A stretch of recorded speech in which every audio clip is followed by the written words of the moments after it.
Detroit, the near future.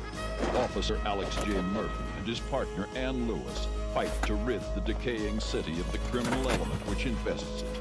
After being mortally wounded in the line of duty, Officer Murphy is outfitted by OCP with bulletproof titanium robotic parts and with computer-enhanced motor and sensory capabilities. He has become the ultimate super cop, RoboCop.